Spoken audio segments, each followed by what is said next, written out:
প্রিয় দেশবাসী, দেশের শিশু, কিশোর কিশোরী, তরুণ তরুণী, ছাত্রছাত্রী, বয়স্ক, বৃদ্ধ, পুরুষ, মহিলা সবাইকে আমার সালাম জানাচ্ছি। আসসালামু আলাইকুম। বক্তব্যের শুরুতে আমি গভীর শ্রদ্ধা জানাচ্ছি জুলাই আগস্ট মাসে ফেসিবাদের বিরুদ্ধে ছাত্র শ্রমিক জনতার অভ্যুত্থানে নিহত সকল শহীদের প্রতি।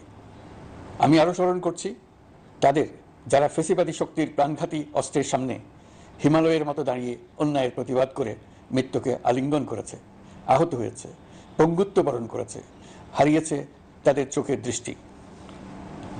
সেই সব বীরদের স্মরণ করছি যারা মিথ্যাচার, লুটপাট, স্বৈরতন্ত্রের বিরুদ্ধে এক দফা দাবি নিয়ে দাঁড়িয়েছিল। কৃতজ্ঞতা চিত্তে স্মরণ করছি আপনাদের ভাই বোনদের, আপনাদের সন্তানদের যারা এই বিপ্লবে অংশগ্রহণ করেছিল। প্রিয় দেশবাসী, আমি আগেও জানিয়েছি, আবারও জানাচ্ছি, গণ অভ্যুত্থানে সকল শহীদের পরিবারকে পুনর্বাসন করা হবে। সকল আহত শিক্ষার্থী, শ্রমিক জনতার চিকিৎসার সম্পূর্ণ ব্যয় সরকার বহন করবে। আহতদের দীর্ঘমেয়াদী এবং ব্যয়বহুল চিকিৎসা এবং শহীদদের পরিবারের দেখাশোনার জন্য স্বাস্থ্য মন্ত্রণালয়ের নেতৃত্বে একটি পূর্ণাঙ্গ তালিকা প্রস্তুত করা হয়েছে। এখন এই নতুন তথ্য পাওয়ার ভিত্তিতে এই তালিকা হালনাগাদ করা হতে থাকবে। গণ অভ্যুত্থানে শহীদদের স্মৃতি ধরে রাখতে সরকার তার যাত্রা লগ্নে জুলাই গণহত্যা স্মৃতি ফাউন্ডেশন নামে একটি ফাউন্ডেশন প্রতিষ্ঠার উদ্যোগ নেয়। এখন সেই ফাউন্ডেশন তৈরি হয়েছে। সকল শহীদ পরিবার এবং আহতদের সর্বোত্তম চিকিৎসা সহ তাদের পরিবারের সম্পূর্ণ দায়িত্ব এই ফাউন্ডেশন গ্রহণ করছে। এই ফাউন্ডেশনে দান করার জন্য দেশের সকল মানুষ এবং বিদেশে অবস্থানরত বাংলাদেশিদের আমরা আহ্বান জানাচ্ছি। গত মাসে কুমিল্লা, নোয়াখালী, সিলেট অঞ্চলে আকস্মিক বন্যা এসব এলাকার মানুষকে হতভম্ব করে দিয়েছে। এখানে বেশিরভাগ এলাকায় কোনোদিন বন্যা হয়নি। তারা বন্যা মোকাবেলা করে অভ্যস্ত নন। দেশপ্রেমিক সশস্ত্র বাহিনী তাৎক্ষণিকভাবে বন্যা আক্রান্ত সবাইকে রক্ষার জন্য এগিয়ে আসে। সেনা, নৌ এবং বিমান বাহিনী পরস্পরের সঙ্গে সমন্বয় করে একযোগে কাজে নেমে পড়ার ফলে মানুষের দুর্ভোগ কম হয়েছে। এর পরপরই এনজিও এবং সাধারণ মানুষ দেশের সকল অঞ্চল থেকে দলে দলে এগিয়ে এসছে। আমি বিশেষ করে দেশপ্রেমিক সেনাবাহিনীকে আবারও ধন্যবাদ জানাচ্ছি। দেশের সকল দুর্যোগকালে তারা সবসময় আন্তরিকভাবে এগিয়ে এসছে। বিশেষ করে বন্যা ও শান্তি শৃঙ্খলা রক্ষার কাজে তাদের সৈনিক এবং অফিসাররা দিনের পর দিন যেভাবে দায়িত্ব পালন করেছে তার কোনো তুলনা হয় না। জনজীবনে স্বস্তি ও আত্মবিশ্বাস প্রতিষ্ঠায় তাদের ভূমিকা অনন্য। বাংলাদেশ সশস্ত্র বাহিনীর সকল সদস্যকে আমি ধন্যবাদ জানাই তাদের সততা, ত্যাগ ও অসীম দেশপ্রেমের জন্য। দেশের স্বাধীনতা সংগ্রাম থেকে শুরু করে বন্যা, খরা, ঝড়, বৃষ্টি, ঘূর্ণিঝড়, সকল প্রাকৃতিক দুর্যোগে আপনারা সকলের শেষ ভরসার স্থান। দেশের প্রতিটি ক্রান্তি লগ্নে আপনারা দেশের মানুষের পাশে থেকেছেন। দেশের স্বাধীনতার পক্ষে, সার্বভৌমত্বের পক্ষে অবস্থান নিয়েছেন। দেশ গঠনে আপনারা সবার আগে এগিয়ে এসেছেন। বিগত জুলাই হতে শুরু হওয়া গণ অভ্যুত্থান, বন্যা, নিরাপত্তা প্রদান, অস্ত্র উদ্ধার সহ সকল কার্যক্রমে আপনারা সফলভাবে দিনরাত কাজ করে যাচ্ছেন। সরকার ও জনগণের পক্ষ থেকে আমি আপনাদের প্রতি কৃতজ্ঞতা জানাচ্ছি। বন্যা আমাদের জনজীবনে আরেকটি দিক উন্মোচন করল। দেশের সকল জায়গায় মানুষের সক্রিয় সহানুভূতির জোয়ার উঠেছিল অবিশ্বাস্য মাত্রায়। ব্যবসায়ী, অর্থবান ব্যক্তিরা যেমন তাদের অর্থ নিয়ে স্বতঃস্ফূর্তভাবে এগিয়ে এসেছিল, তেমনি দেশের বিভিন্ন প্রান্তের সাধারণ মানুষ, স্কুল, কলেজ, বিশ্ববিদ্যালয়ের ছেলেমেয়েরা জোয়ারের ঢলের মতো যার যার সামর্থ্য নিয়ে এগিয়ে এসছে। অনেকেই ছুটে গেছে বন্যার্তদের সহযোগিতা করার জন্য। এনজিওরা বিভিন্ন জায়গা থেকে ছুটে গেছে তাদের সহায়তা নিয়ে। তাদের কাজে অনুপ্রাণিত হয়ে আমি এনজিও নেতাদের সঙ্গে বৈঠক করেছি কিভাবে সরকার তাদের কাজের সঙ্গে সরকারের উদ্যোগকে সমন্বিত করতে পারে সেটার কাঠামো তৈরি করে দেওয়ার জন্য। বন্যা এখন চলে গেছে, কিন্তু পুনর্বাসনের কঠিন কাজ আমাদের সামনে রয়ে গেছে। সকলের সহযোগিতায় আমরা পুনর্বাসনের কাজটি সফলভাবে সমাধান করতে চাই। আইন শৃঙ্খলা পরিস্থিতির উন্নতির জন্য আমরা দিনরাত পরিশ্রম করে যাচ্ছি। যে সমস্ত ভাই বোনেরা তাদের গত 16 বছরের বেদনা জানিয়ে তার প্রতিকার পাওয়ার জন্য আমার অফিস এবং সচিবালয়ের অফিস সমূহের সামনে প্রতিদিন ঘেরাও কর্মসূচি দিয়ে আমাদের কাজকর্ম ব্যাহত করছিলেন, তারা আমার আহ্বানে সাড়া দিয়ে ঘেরাও কর্মসূচির থেকে বিরত হয়েছেন বটে, তবে অন্যত্র আবার তারা তাদের কর্মসূচি দিয়ে যাতায়াতে ব্যাঘাত সৃষ্টি করছেন। আমি কথা দিচ্ছি, আপনাদের ন্যায্য আবেদনের কথা আমরা ভুলে যাব না। আমরা সকল অন্যায়ের প্রতিকারের জন্য প্রতিশ্রুতিবদ্ধ। আমরা আমাদের দায়িত্বকালে যথাসম্ভব সব সমস্যার সমাধানের চেষ্টা করব। আমি আবারও অনুরোধ করছি, আপনারা যাতায়াতে ব্যাঘাত সৃষ্টি থেকে বিরত থাকুন। জাতি আপনাদের প্রতি কৃতজ্ঞ থাকবে। তৈরি পোশাক, ওষুধ শিল্প, এইসব এলাকায় শ্রমিক ভাই বোনেরা তাদের অভিযোগ জানানোর জন্য ক্রমাগতভাবে এই শিল্পের কার্যক্রম পরিচালনা বন্ধ রাখতে বাধ্য করছেন। এটা আমাদের অর্থনীতিতে যে নেতিবাচক প্রভাব ফেলবে সেটা মোটেই কাম্য নয়। এমনিতেই ছাত্র শ্রমিক জনতার বিপ্লবের পর যে অর্থনীতি আমরা পেয়েছি সেটা নিয়ম নীতিবিহীন দ্রুত ক্ষীয়মান একটা অর্থনীতি। প্রাতিষ্ঠানিক কাঠামো প্রায় ধ্বংসপ্রাপ্ত, বৈদেশিক মুদ্রার রিজার্ভ তলানিতে গিয়ে ঠেকেছে। আমরা এই অর্থনীতিতে প্রাণ সঞ্চারের চেষ্টা করছি, আমাদের উদ্যোগে সারাও পাচ্ছি। ঠিক এই সময়ে আমাদের শিল্প কারখানাগুলো বন্ধ হয়ে যাক, অকার্যকর হয়ে যাক, এটা আমাদের অর্থনীতিতে বিরাট আঘাত পড়বে। সেটা কিছুতেই আমাদের কাম্য হতে পারে না। শ্রমিক ভাই বোনদের অনেক দুঃখ আছে, কিন্তু সেই দুঃখ প্রকাশ করতে গিয়ে আপনাদের মূল জীবিকা বন্ধ হওয়ার উপক্রম হলে সেটা ঠিক হবে না। দেশের অর্থনীতি ধ্বংসপ্রাপ্ত হলে সেটা ঠিক হবে না। শ্রমিক মালিক উভয়ের পক্ষে আলোচনা করে এসব সমস্যার সমাধান আমরা অবশ্যই বের করব। আপনারা কারখানা খোলা রাখুন, অর্থনীতির চাকা সচল রাখুন, দেশের অর্থনীতিকে সোজা হয়ে দাঁড়াতে দিন। আমরা আপনাদের সমস্যার স্থায়ী সমাধান বের করার জন্য সর্বশক্তি প্রয়োগ করব। মালিক পক্ষের কাছে আমাদের আবেদন, আপনারা শ্রমিকদের সঙ্গে বোঝাপড়া করুন, কারখানা সচল রাখুন, অর্থনীতির দুর্বল স্বাস্থ্যকে সবল করে তুলুন। ওষুধ শিল্প এবং তৈরি পোশাক শিল্প দেশের গৌরব। এর মাধ্যমে আমাদের শ্রমিক ভাই বোনেরা তাদের কর্মকুশলতা বিশ্বকে মুগ্ধ করেছে। এর সাফল্য এখন থমকে আছে। আমরা এই দুই শিল্পকে তাদের সম্ভাব্য শীর্ষে নিয়ে যেতে চাই। দুর্বল করার তো প্রশ্নই ওঠে না। এই দুই শিল্পের কোথায় কোথায় বাধা আছে, সমস্যা আছে, সেগুলো চিহ্নিত করে তাকে বাধামুক্ত করতে চাই। আমরা বিদেশি ক্রেতাদের একত্রিত করে তাদের সহযোগিতা চাইব, যেন বাংলাদেশের এই শিল্প দুটি বিশ্বের অন্যান্য দেশের চাইতে বেশি আস্থাযোগ্য হয়ে গড়ে উঠতে পারে। সব কিছুই সম্ভব যদি আমরা শ্রমিক মালিক সম্পর্কটা একটা নির্ভরযোগ্য, আনন্দদায়ক করে গড়ে তুলতে পারি। আমাদের সরকারের প্রথম মাস কাটল, দ্বিতীয় মাস থেকে আমরা নতুন বাংলাদেশ গড়ার ভিত্তি হিসেবে নতুন শ্রমিক মালিক সম্পর্কের সূচনা করতে চাই। এটা দেশের সবার কাম্য। দেশের নতুন প্রজন্ম নির্ভয়ে যেন তাদের ভবিষ্যৎ নিয়ে এগিয়ে যেতে পারে, আমরা সেই লক্ষ্যে কাজ করছি। আমাদের দায়িত্ব অনেক। ন্যায়ভিত্তিক একটা সমাজ গড়ে তোলার জন্য একসাথে অনেকগুলো কাজ আমাদের হাত দিতে হবে। 1 জুলাই থেকে 5 আগস্ট পর্যন্ত ছাত্র জনতার গণ আন্দোলনকে দমন করতে যেসব ফৌজদারি মামলা দায়ের করা হয়েছিল, এর মধ্যে হত্যা মামলা ছাড়া বাকি প্রায় সকল মামলা প্রত্যাহার করা হয়েছে। এইসব মামলায় গ্রেফতারকৃত সকলে মুক্তি পেয়েছে। দায়িত্ব গ্রহণের শুরুতেই অন্তর্বর্তীকালীন সরকার বিচার বিভাগের বড় সংস্কারের কাজে হাত দিয়েছে। যোগ্যতম ব্যক্তিকে প্রধান বিচারপতি নিয়োগ দেওয়াতে মানুষের মনে নতুন আশার সঞ্চার হয়েছে। আপিল বিভাগের বিচারপতি নিয়োগ, অ্যাটর্নি জেনারেল নিয়োগ এবং অন্যান্য নিয়োগগুলি অতি গুরুত্বপূর্ণ নিয়োগ, যেগুলো সবকটাই সম্পন্ন হয়েছে। সন্ত্রাস দমন আইন ও ডিজিটাল সাইবার নিরাপত্তা আইনে দায়েরকৃত মিথ্যা হয়রানিমূলক মামলাগুলো প্রত্যাহার করা হচ্ছে। সাইবার নিরাপত্তা আইন সহ বাংলাদেশে বিদ্যমান সকল কালো আইনের তালিকা করা হয়েছে। অতি সত্বর এই সকল কালো আইন বাতিল ও প্রযোজ্য ক্ষেত্রে সংশোধন করা হবে। সাংবাদিক সাগর রনি হত্যাকাণ্ড সহ বহুল আলোচিত 5টি হত্যাকাণ্ডের তদন্ত ও বিচার অগ্রাধিকার ভিত্তিতে ও দ্রুততম সময়ে নিষ্পত্তির জন্য সহায়তা প্রদান করা হচ্ছে। সম্প্রতি আমরা বলপূর্বক গুম থেকে সকল ব্যক্তি সুরক্ষার জন্য আন্তর্জাতিক কনভেনশনের সনদে স্বাক্ষর করেছি। ফলে স্বৈরাচার দ্বারা প্রতিষ্ঠিত গুম সংস্কৃতির সমাপ্তি ঘটানোর জন্য আন্তর্জাতিকভাবে আমরা প্রতিজ্ঞাবদ্ধ হলাম। এছাড়া আমরা ফেসিবাদ শাসনের 15 বছরে গুমের প্রতিটি ঘটনা তদন্ত করার জন্য পৃথক একটা কমিশন গঠন করছি। যেসব পরিবার তাদের নিখোঁজ পিতা, স্বামী, পুত্র এবং ভাইদের পাওয়ার জন্য বছরের পর বছর যন্ত্রণার সাথে অপেক্ষা করছেন, আমরা আপনাদের বেদনায় সমব্যথী। আয়নাঘরগুলো বন্ধ করে দেওয়া হয়েছে এবং সেই সাথে বের হয়ে আসছে ফ্যাসিস্ট হাসিনা সরকারের গুমের শিকার ভাই বোনদের কষ্ট ও যন্ত্রণা গাথা। আমাদের তরুণ প্রজন্মের ভবিষ্যৎ যেন উজ্জ্বল হয়, সেটা নিশ্চিত করতে শিক্ষা ব্যবস্থার দিকে আমাদের পূর্ণ নজর রয়েছে। ইতিমধ্যে প্রথম শ্রেণী থেকে দ্বাদশ শ্রেণী পর্যন্ত বর্তমানের ত্রুটিপূর্ণ শিক্ষা পরিবর্তন করা হয়েছে। সংশোধন ও পরিমার্জনের কাজ শেষ পর্যায়ে আছে। এই সংস্কারের কাজ অব্যাহত থাকবে। বিশ্ববিদ্যালয়সমূহের উচ্চ প্রশাসনিক পদগুলো পূরণ করে শিক্ষা কার্যক্রম স্বাভাবিক করার কাজ দ্রুত গতিতে এগিয়ে চলেছে। বেসরকারি শিক্ষা প্রতিষ্ঠানগুলোর পরিচালনা বোর্ডে দখলদারিত্বের রাজনীতি বন্ধ করার ব্যবস্থাও নেওয়া হয়েছে।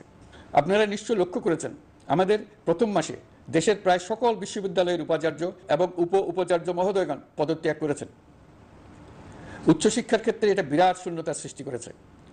প্রথম মাসে আমরা ক্রমাগতভাবে প্রতিটি বিশ্ববিদ্যালয়ে সবার কাছে গ্রহণযোগ্য এমন উপাচার্য এবং উপাচার্য নিয়োগ দেওয়ার কাজ শুরু করেছে। এর ফলে সকল সরকারি এবং বেসরকারি বিশ্ববিদ্যালয়গুলোতে নতুন উদ্যমে কাজ শুরু করার পরিবেশ সৃষ্টি হয়েছে। সংবাদ মাধ্যম ও মত প্রকাশের পূর্ণ স্বাধীনতা ইতিমধ্যে নিশ্চিত করা হয়েছে। আমরা সবাইকে বলে দিয়েছি, আপনারা মন খুলে আমাদের সমালোচনা করুন, আমরা সবার মতামতের প্রতি শ্রদ্ধাশীল। মিডিয়া যাতে কোনো রকম বাধা বিপত্তি ছাড়া নির্বিঘ্নে তাদের কাজ করতে পারে সেজন্য একটা মিডিয়া কমিশন গঠন করা সরকারের সক্রিয় বিবেচনাধীন। আরও যেসব কমিশন সরকার সহ অন্য সবাইকে জবাবদিহিতার আওতায় আনতে পারে আমরা তাদের পুনর্গঠন ও সংস্কারের উদ্যোগ নিয়েছি, যাতে তারা আরও শক্তিশালী হয়, জনকল্যাণে কাজ করে। দায়িত্ব গ্রহণের পর বিভিন্ন দেশের সরকার প্রধান টেলিফোনে এবং শুভেচ্ছা বার্তা পাঠিয়ে আমাকে অভিনন্দন জানিয়েছেন। বিভিন্ন দেশের রাষ্ট্রদূত এবং হাই কমিশনার বৃন্দ আমার সাথে সাক্ষাৎ করে দ্বিপাক্ষিক সহযোগিতা বৃদ্ধির আশ্বাস দিয়েছেন। আমার অনুরোধে সংযুক্ত আরব আমিরাতের 57 জন বাংলাদেশি যারা ফেসিবাদ বিরোধী বিক্ষোভে অংশগ্রহণ করা বিভিন্ন মেয়াদে কারাদণ্ডে দণ্ডিত হয়েছিলেন তাদের সাধারণ ক্ষমা ঘোষণা করেছেন সে দেশের সরকার।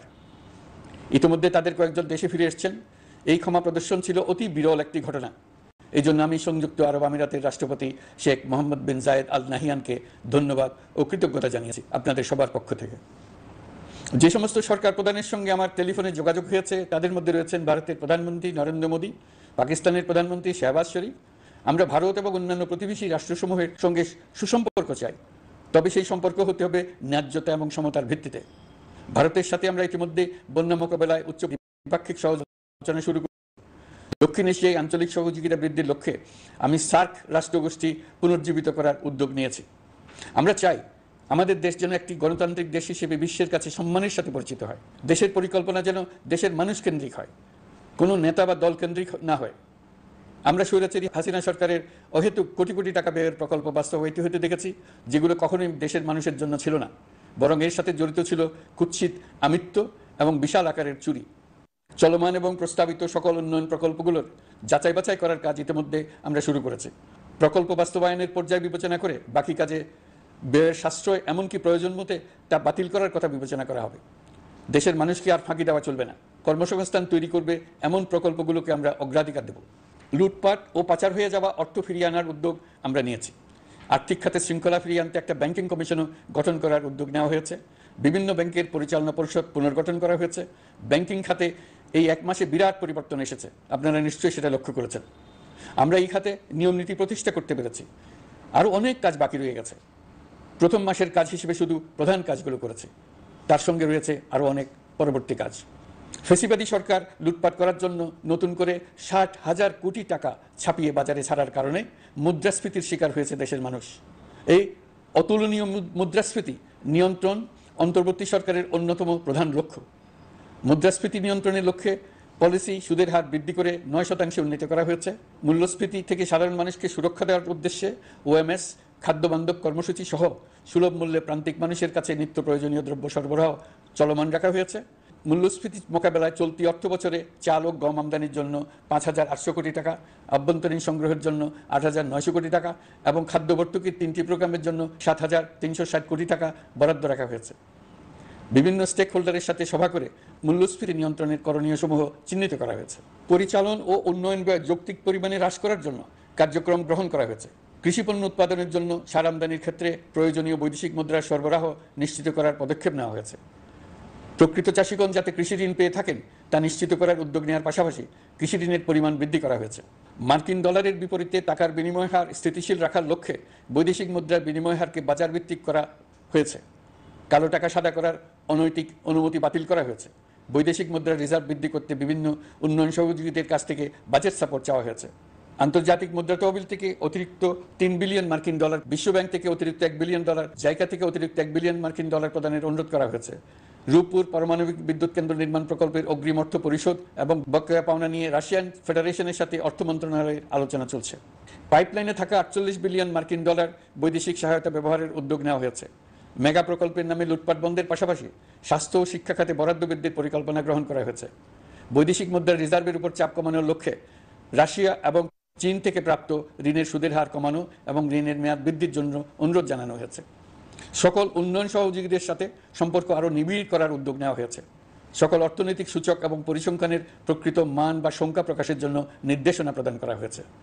জিডিপি, মূল্যস্ফীতি ইত্যাদি সঠিক উপাত্ত সংগ্রহ, প্রাক্কলন ও প্রকাশের জন্য নির্দেশনা দেওয়া হয়েছে। জাতীয় রাজস্ব বোর্ড এবং অর্থ বিভাগের রাজস্ব আয় সম্পর্কিত উপাত্তের মধ্যে পার্থক্য নিরসনে উদ্যোগ নেওয়া হয়েছে। প্রকৃত রপ্তানি আয় নিরূপণ এবং প্রকাশের নির্দেশনা দেওয়া হয়েছে। জাতীয় রাজস্ব বোর্ডের অটোমাইজেশনের লক্ষ্যে পরিকল্পনা গ্রহণ করা হয়েছে। পুঁজিবাজারকে স্বাভাবিক ধারায় ফিরিয়ে আনতে সিকিউরিটি এক্সচেঞ্জ কমিশন পুনর্গঠন করা হয়েছে। নিত্য প্রয়োজনীয় পণ্য সামগ্রী সরবরাহ স্বাভাবিক রাখার নিমিত্তে ব্যবসায়ী, শিল্প মালিক ও ব্যবসায়ী সংগঠনের সাথে সভা করা হচ্ছে এবং তাদের মতামতের ভিত্তিতে বিভিন্ন ব্যবস্থা গ্রহণ করা হচ্ছে। বিদ্যমান মজুদ ও ঘাটতি মূল্যায়ন করে ভবিষ্যৎ চাহিদা পর্যালোচনা করে স্থানীয় উৎপাদন বৃদ্ধির পাশাপাশি আমদানি পর্যায়ে বিভিন্ন জটিলতার দূরীকরণ, বন্দর ও বড় মোকাম সহ পরিবহন ব্যবস্থার বিভিন্ন সমস্যা সমাধানে সংশ্লিষ্ট সকল মন্ত্রণালয়, দপ্তর, বিভাগকে প্রয়োজনীয় নির্দেশ দেওয়া হয়েছে। এই জন্য তেল, চিনি, ডিম ও মাংস উৎপাদনকারী বৃহৎ প্রতিষ্ঠানসমূহের সাথে সভা ও মতবিনিময় করা হচ্ছে।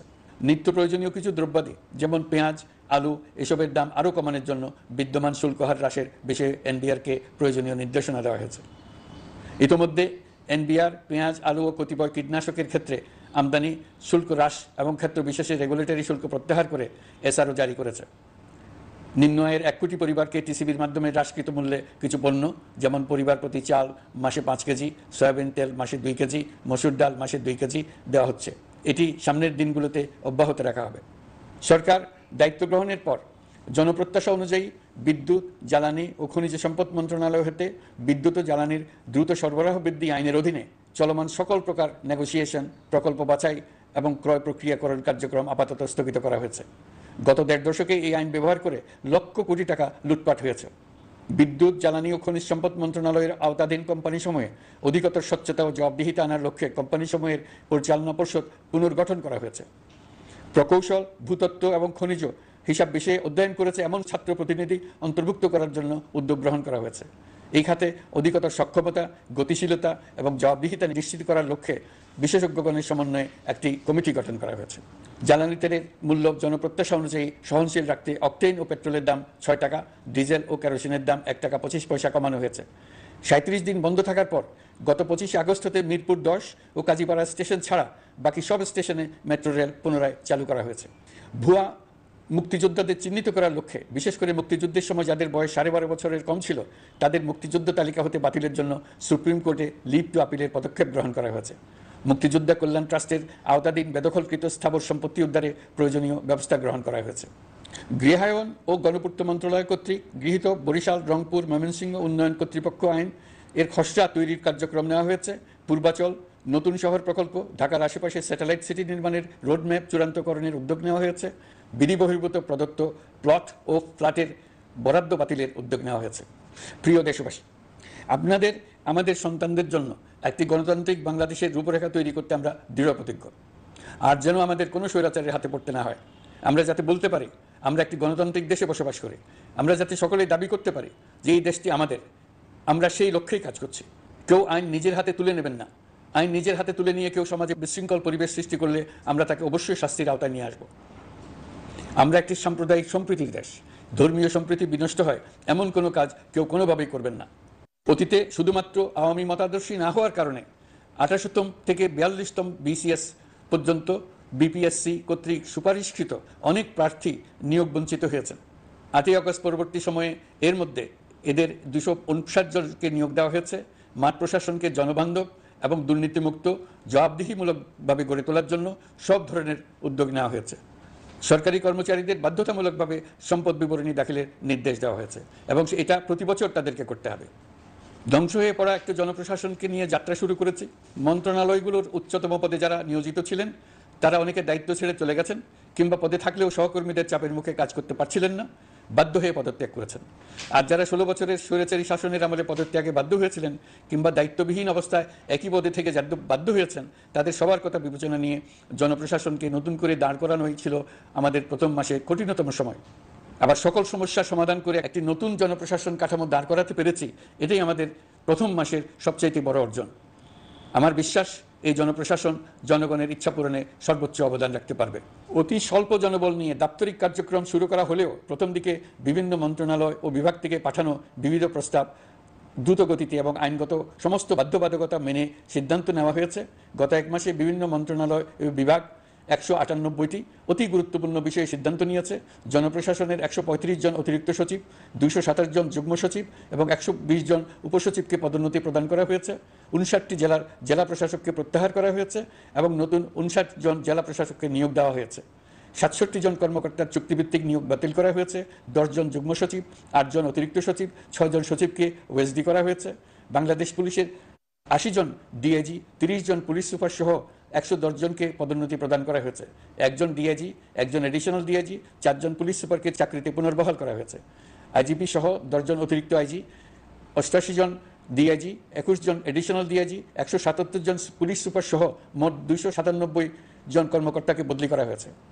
ছাত্র শ্রমিক জনতার বিপ্লবের মূল লক্ষ্য ছিল গণভবন, এটা ছিল স্বৈরাচারের কেন্দ্রবিন্দু।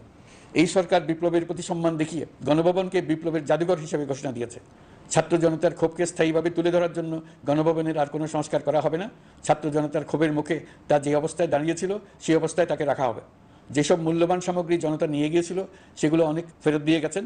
যারা নিয়ে গিয়েছেন তারা নিজেরাই ফেরত দিয়ে গেছেন, তাদের আমরা দেশবাসীর পক্ষ থেকে ধন্যবাদ জানাচ্ছি। আরও কিছু জিনিস পাওয়া যায়নি, যারা নিয়ে গেছেন তাদের কাছে আমাদের অনুরোধ থাকবে তারা যেন এইসব সামগ্রী ফেরত দিয়ে যান। আমরা উল্লেখ করব এইসব বিক্ষুব্ধ জনতা নিয়ে গিয়েছিল, কিন্তু বিজয়ের পর তারা আবার জাদুঘরের প্রতি সম্মান দেখিয়ে এগুলো ফেরত দিয়ে গিয়েছেন। আমরা নতুন বাংলাদেশকে একটা পরিবেশ বান্ধব এবং জীববৈচিত্র্যময় দেশ হিসেবে গড়ে তোলার উদ্যোগ নিয়েছি। এটি তরুণদের আকাঙ্ক্ষা, আমাদের সবারই আকাঙ্ক্ষা। সেই লক্ষ্যে আমি প্রথমেই একটি ক্ষুদ্র পদক্ষেপ নিয়েছি। আমার বাসভবন এবং সমগ্র সচিবালয়ে প্লাস্টিকের পানির বোতল ব্যবহার নিষিদ্ধ করেছি। ইতিমধ্যে সুপার শপগুলোতে পলিথিনের শপিং ব্যাগ ব্যবহার বন্ধ করার উদ্যোগ নেওয়া হয়েছে। গত কয়েক দশকে যে পরিমাণ নদী দূষণ হয়েছে আমরা তা বন্ধ করার উদ্যোগ নিয়েছি। আমরা সংস্কার চাই, আমাদের একান্ত অনুরোধ। আমাদের উপর যে সংস্কারের গুরু দায়িত্ব দিয়েছেন সেই দায়িত্ব দিয়ে আপনারা দর্শকের গ্যালারিতে চলে যাবেন না, আপনারা আমাদের সঙ্গে থাকুন, আমরা একসঙ্গে সংস্কার করব। এটা আমাদের সবার দায়িত্ব। আপনারা নিজ নিজ জগতে সংস্কার আনুন। একটা জাতির সংস্কার শুধু সরকারের সংস্কার হলে হয় না।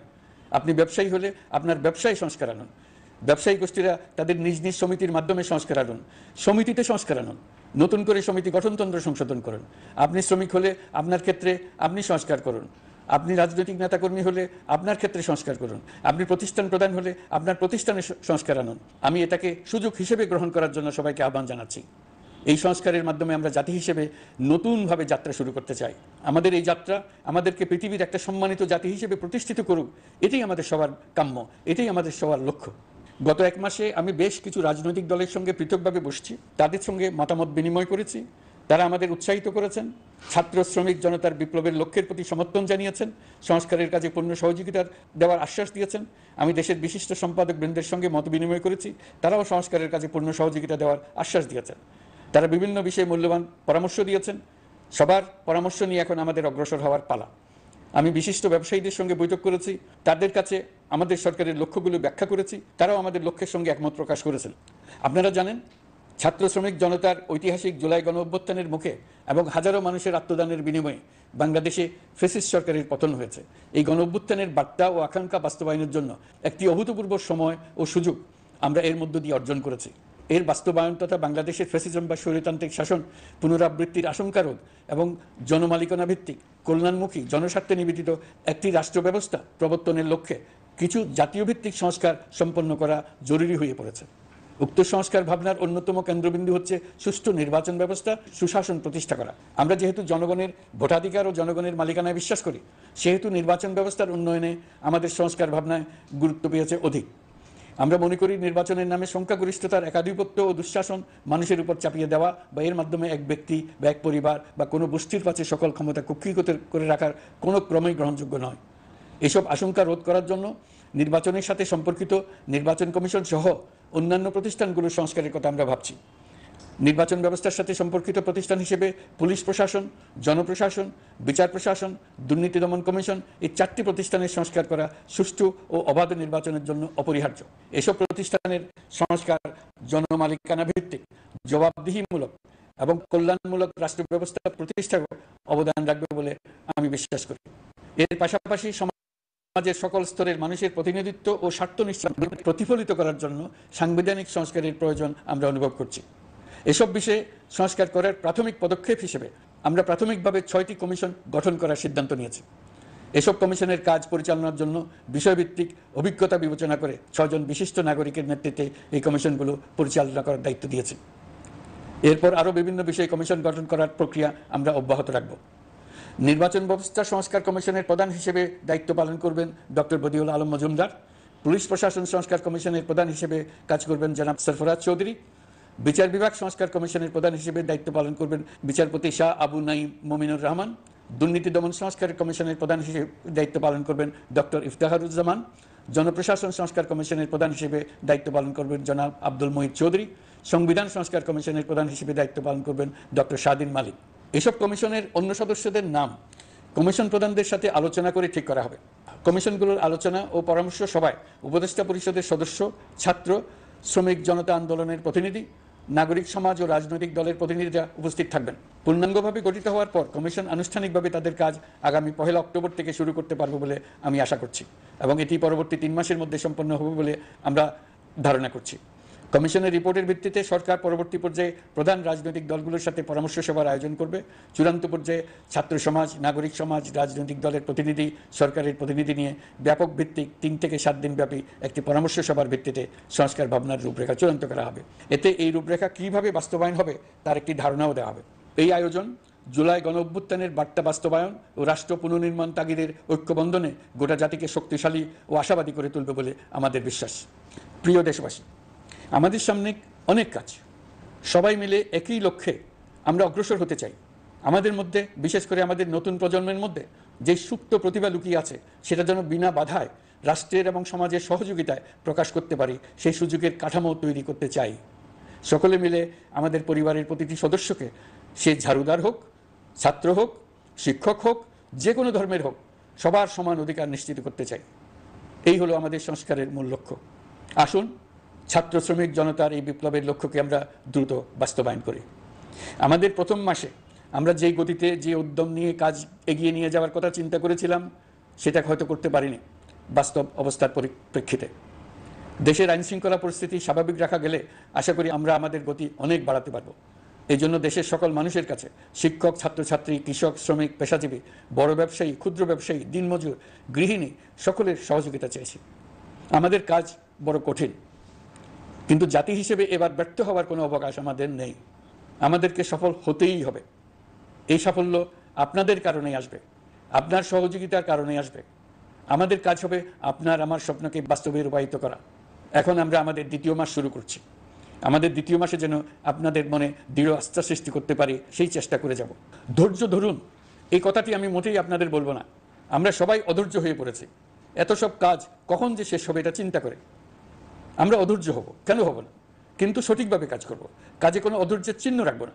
প্রিয় দেশবাসী, দেশের শিশু, কিশোর কিশোরী, তরুণ তরুণী, ছাত্রছাত্রী, বয়স্ক, বৃদ্ধ, পুরুষ, মহিলা, সবাইকে আবারও আমার সালাম জানাচ্ছি।